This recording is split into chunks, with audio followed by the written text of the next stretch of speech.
اب یہ دیکھیے کس قدر یہ اہم مضمون ہے، اور آپ سوچ رہے ہیں یہ باتیں آج پہلی مرتبہ ہمیں اس طرح سنائی جا رہی ہیں، یہ باتیں تو علم میں آتی نہیں ہمارے۔ وجہ کیا ہے؟ آپ کو دلچسپی نہیں ان چیزوں سے۔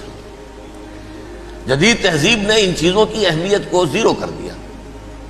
قرآن میں اہمیت کا کیا عالم ہے؟ 7 جگہ یہ مضمون قرآن میں آیا ہے کہ فرشتوں کو ہم نے حکم دیا سجدہ کرو آدم کو، سب نے سجدہ کیا۔ فسجد الملائکۃ کلھم اجمعون، سارے کے سارے، کل کے کل، سب نے مل کر سجدہ کیا آدم کو، اللہ کے حکم کی فوراً تعمیل کر دی۔ الا ابلیس ابا واستکبر وکان من الکافرین، ابلیس نے نہیں کیا، انکار کیا، استکبار کیا، گھمنڈ کیا۔ اور اس کو سورہ کہف میں بیان کر دیا گیا، یہ اس لیے کہ وہ اصل میں جنات میں سے تھا، اگرچہ شامل تو تھا فرشتوں میں اس وقت۔ کانا من الجن ففسق عن امر ربہ، وہ اصل میں جنات میں سے تھا، اس وجہ سے وہ اپنے رب کے اس فیصلے کے خلاف کھڑا ہو گیا، سرکشی تھی اس میں۔ یہ معاملہ اتنا اہم ہے، اب آپ سمجھیے کہ 7 مرتبہ سورہ بقرہ، سورہ اعراف، سورہ حجر، سورہ بنی اسرائیل، سورہ کہف، سورہ طٰہٰ، سورہ صاد، 6 مکی صورتوں میں ذکر ہے یہ، اور 1 مدنی صورت سورہ بقرہ۔ ان میں سے اکثر مقامات پر پھر جب اللہ نے کہا کہ اچھا تم نے یہ سرکشی کی ہے اور ہمارے حکم کی خلاف ورزی کی ہے تو یہاں سے نکل جاؤ، دفع ہو جاؤ، تم مردود ہو، مردود ملعون، ان علیک لعنتی الی یوم الدین، اب تجھ پر لعنت رہے گی میری قیامت کے دن۔ اس نے کہا اچھا پروردگار پھر مجھے ذرا مہلت دے دے، رب فانظرنی الی یوم یبعثون، قیامت تک میری زندگی طویل کر دے۔ فذهب فإنک من المنظرین، کہہ دیا اچھا جاؤ، تمہاری یہ درخواست بھی ہم نے قبول کی۔ انہوں نے کہا پروردگار اب میں اس آدم کو بھی گمراہ کر کے چھوڑوں گا اور آدم کی نسل کو تباہ کر کے چھوڑوں گا۔ انتہائی شدید چیلنج کے انداز میں یہ قرآن مجید میں 4-5 مرتبہ مضمون آیا ہے۔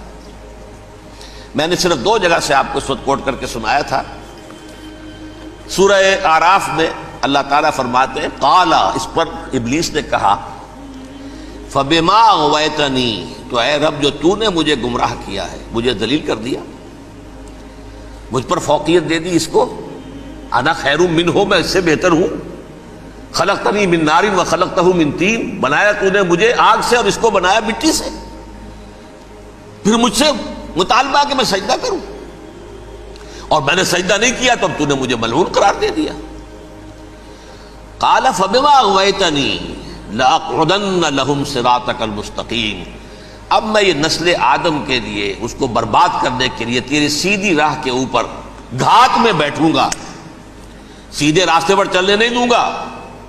ثم لآتینہم من بین ایدیہم، پھر میں ان پر حملہ آور ہوں گا، ان کے سامنے سے بھی، ومن خلفہم، ان کے پیچھے سے بھی، وعن ایمانہم، ان کے داہنی جانب سے بھی، وعن شمائلہم، اور ان کے بائیں جانب سے بھی، ولا تجد اکثرہم شاکرین، اور تو دیکھے گا کہ ان کی اکثریت تیری شکر گزار بندوں پر مشتمل نہیں ہوگی۔ یہ چیلنج تھا،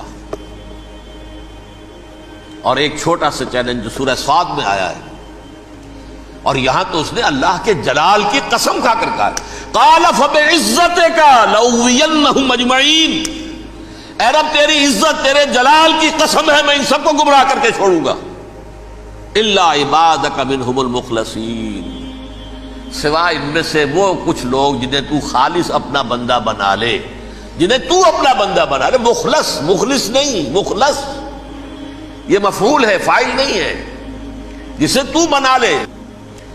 بعض لوگوں کو اللہ چن لیتا ہے، هو اجتباکم، تمہیں چن لیا ہے، استفاء، اجتباء، بس وہ بچیں گے جن کو تو اپنی خاص امان میں لے لے گا، باقی میں سب کو گمراہ کر کے چھوڑوں گا۔ یہ ہے اصل دنیا میں نوع انسانی کا ابدی دشمن، ازلی سے ابدی تک۔